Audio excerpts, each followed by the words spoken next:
Bonjour à tous, je suis super contente de vous retrouver de nouveau sur ma chaîne. Ça y est, c'est le mois de novembre, ça veut dire qu'aujourd'hui je vais vous parler de tous mes favoris du mois qui vient de s'écouler, donc le mois d'octobre déjà. J'espère que vous avez eu un excellent Halloween. Je profite d'ailleurs de dire ça pour vous remercier pour l'excellent retour que vous m'avez fait sur la vidéo araignée. Si vous l'avez pas vu, je vous mets le lien juste là, on sait jamais. Un excellent retour dessus, merci pour vos gentils messages et surtout pour m'avoir envoyé ou pour m'avoir tagué sous le maquillage que vous avez fait en vous inspirant de cette vidéo. Ça m'a fait super plaisir, ça me fait super plaisir, je suis super contente de savoir que vous avez aimé la vidéo et que vous avez réussi à reproduire ce maquillage parce que je voulais vraiment que ce soit facile à faire en fait, facile à reproduire. Voilà, donc on va commencer tout de suite. Mes favoris donc du mois d'octobre. Il y a plein de produits dont je vais vous reparler. J'essaye à chaque fois de pas être trop redondante et de vous reparler des mêmes choses, mais c'est vrai que mes favoris ne sont pas si extraordinaires que ça. Je vais souvent rementionner les mêmes choses parce que non pas que je fais pas de shopping, j'en fais énormément. Quand j'ai décidé d'aimer quelque chose, c'est vrai que j'aime. Il n'y a pas d'ordre, hein, je vous précise tout de suite. Je redécouvre à chaque fois cet highlighter avec un immense plaisir. Il me semble que c'était une édition limitée, mais je l'ai vu plusieurs fois disponible sur le site de Sephora, donc je vous le remontre. C'est un highlighter magnifique, un magnifique doré, mais il n'est pas trop doré. Il n'est pas trop or comme ma palette d'highlighter de chez MAC.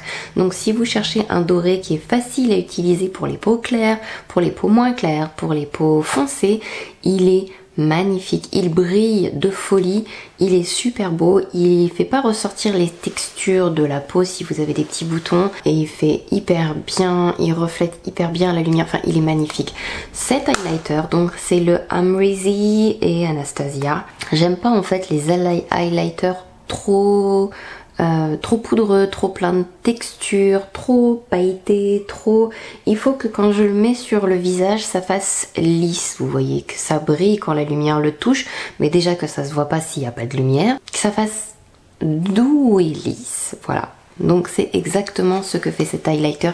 Il est très très beau si vous arrivez à l'avoir, franchement je vous le recommande. Il est magnifique. Encore un produit que vous avez déjà vu sur ma chaîne, mais je m'en lasse pas ça. C'est le Hollywood Flawless Filter. Je vous mets le lien vers ma vidéo première partie spéciale Charlotte Tilbury. C'est un magnifique produit. Il peut servir de base.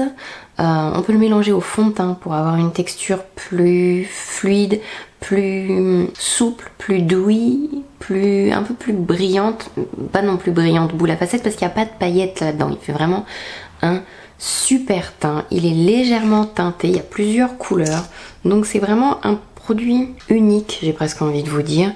Il est magnifique. J'ai la teinte 2. Il est un léger sous-ton pêche que je trouve magnifique et il est vraiment, on met beaucoup moins de fond de teint avec ce produit et je trouve qu'en plus avec des produits avec des fonds de teint très épais, très mat, mélanger un peu avec ça, c'est une vraie merveille. Vraiment un produit que j'adore, c'est une de mes meilleures découvertes de la marque Charlotte Tilbury et c'est une de mes meilleures découvertes de l'année, je dirais même. Un autre produit Charlotte Tilbury, tiens, dont j'avais envie de vous reparler, c'est celui-ci, c'est le correcteur. Dans ma story Instagram, il me semble que je l'ai gardé en une dans mon kit. Cette une s'appelle comme ça. Regardez, j'ai fait un swatch de la teinte 1 et de la teinte 2, donc n'hésitez pas à checker mon Instagram. On m'a beaucoup demandé un swatch de la 1 et la 2. Là, j'ai pas assez de lumière, je pense que vous verrez pas du tout le résultat. Il bouge pas, il en faut pas beaucoup. Et il m'arrive même de le mettre sur les rougeurs de ma joue et ça arrive à unifier pour après poser les produits par-dessus, mais limite je le préfère à un correcteur vert. Enfin, après c'est pas une énorme rougeur, enfin, je vais pas le mettre sur un bouton, mais légère rougeur diffuse. Je le mets sur mes cernes et je le descends même un petit peu et il fait très bien le job. C'est un produit que j'aime beaucoup, ça aussi c'est une merveilleuse découverte de cette année. On m'a demandé dernièrement quelle était la palette avec les libellules dessus de chez Jouer. C'était une palette de blush en édition limitée, il y en a une nouvelle qui est sortie là, donc vous pourrez plus trouver celle que j'avais avant, la blush bouquet, mais vous avez toujours les duos de blush. C'est les bouquets blush aussi, donc ce sont des duos, ce sont des blushs magnifiques. Si vous cherchez de beaux blushs, je vous conseille les blushs Jouer. Ils sont magnifiques. Enfin, Ils glissent sur la peau, ils accrochent pas à la matière, ils sont suffisamment pigmentés, les couleurs sont très belles, elles peuvent aller à tout le monde. Vous avez la possibilité de faire du draping ou d'utiliser pour les peaux plus foncées, plus clair, faire des mélanges, tout est possible. Ils sont magnifiques, j'adore la texture, ils tiennent très très bien, ça fait partie des blushs qui tiennent le mieux. J'adore ces blushs, je ne m'en lasserai pas. Ensuite, ça c'est une nouveauté qui est arrivée dans ma collection, c'est la palette Norvina volume 1. Je me suis posé la question pourquoi Norvina avait sorti, enfin la collection de Norvina était aussi immense, 3 palettes, 2 mini palettes vont sortir, des paillettes, enfin c'est un peu la folie, surtout que ce sont des palettes qui sont pas données, c'est 70 € pièce, il y en a 3, il y en aura 2 mini, je sais pas quand est-ce qu'elles vont arriver sur le site de Sephora, mais aux États-Unis ils commencent à en parler, donc je pense bientôt. Et en fait on a eu l'explication sur l'Instagram de Norvina il y a pas longtemps. En fait Norvina va être une sous-marque de Anastasia, et donc quand vous allez avoir la collection Anastasia de printemps, vous allez aussi avoir la collection Norvina, donc vous allez avoir plein de produits Norvina qui vont sortir. Et cette palette, je dois dire c'est une merveille, j'ai pas arrêté de l'utiliser selon mes critères, selon la façon dont je travaille. Je trouve ces fards magnifiques, la pigmentation, la façon dont ils s'estompent, la pigmentation, les mats sont sublimes. J'ai beaucoup utilisé dernièrement les oranges, les rouges, le noir, magnifique. Les violets, ce sont les violets les plus faciles à travailler que j'ai jamais eu à travailler de toute ma vie. Et en plus, ils sont extrêmement pigmentés. Le blanc est extrêmement pigmenté. Enfin, c'est une magnifique palette. Je regrette pas de l'avoir prise, même si quelque part je me dis que certaines couleurs, je vais pas les utiliser tous les jours parce que dans mon travail, effectivement, en majorité, c'est mariage beauté. Donc, on me demande quand même rarement de mettre du rouge sur les yeux. Mais justement, tant que à ne pas beaucoup l'utiliser, j'ai quelque chose de très très bien dans ma collection, donc je ne regrette pas de l'avoir. Je lorgne de plus en plus sur le volume 2. Ça s'adresse peut-être un peu plus aux pros ou aux collectionneurs de maquillage, mais si elle vous intéresse, vous ne regretterez pas l'investissement. Après, c'est sûr que si vous cherchez pour votre kit une palette d'excellente qualité, avec de beaux mats, etc., il vaudrait peut-être mieux regarder sur les Natasha Denona à ce moment-là, si vous êtes sûr de ne pas utiliser de rouge, de rose pétant. Encore que sur les 3, donc volume 1, volume 2, volume 3, je trouve peut-être que la volume 1 et la volume 3, que j'aimerais bien avoir, sont peut-être les plus faciles à porter. C'est sûr que les tons bleus, ça va être un peu plus difficile. Ensuite, je vais vous reparler de ça parce que je pense que ça vaut le coup que j'en reparle. Donc, ce sont les bases teintées de chez NARS. On m'a posé plein de questions dessus. Les bases de NARS pour les yeux sont excellentes. Les fards à paupières tiennent très bien dessus. Et que vous soyez débutant, confirmé, etc., vous arriverez parfaitement à travailler les fards à paupières dessus, ça glisse. Alors c'est teinté mais c'est pas extrêmement couvrant comme les bases P. Louise, mais c'est peut-être plus facile à travailler pour monsieur, madame, tout le monde. Ça tient très très bien sans poudrer. Vous pouvez poudrer, ça sera très très bien aussi. Je dirais que le résultat sera plus doux si vous poudrez plutôt que si vous laissez la base accrocher les pigments dessus. Mais dans tous les cas, avec celle-ci, vous arriverez quand même sans poudrer à travailler les fards sans aucun problème. C'est légèrement teinté, ça permet d'avoir une belle base sur la paupière, ça fait tenir extrêmement bien les fards à paupières. Moins bonne qualité, très bonne qualité. Enfin, j'adore cette base. Ensuite, c'est un vieux favori, mais j'avais aussi envie de vous en reparler parce que je me suis dit, tant qu'à parler de vieux favoris que j'ai beaucoup utilisés dernièrement, voilà, les rouges à lèvres Nabla sont excellents. Et je pense que ça vaut le coup que vous vous penchez dessus. Il y a beaucoup de couleurs, les textures sont très confortables. Mon favori, c'est celui-ci, c'est le Magnolia. Il y a aussi le Touch Me, le Bye Bye Birdie qui ressemble au Velvet Teddy de MAC. Mais par rapport au MAC, la formule est beaucoup plus confortable sur la bouche. C'est pigmenté, c'est confortable, même pour les formules mat. Les rouges à lèvres Nabla sont pas chers, ils sont vraiment très très bien, donc je vous conseille franchement, mais vraiment, de vous pencher dessus. Big up, ils sont géniaux.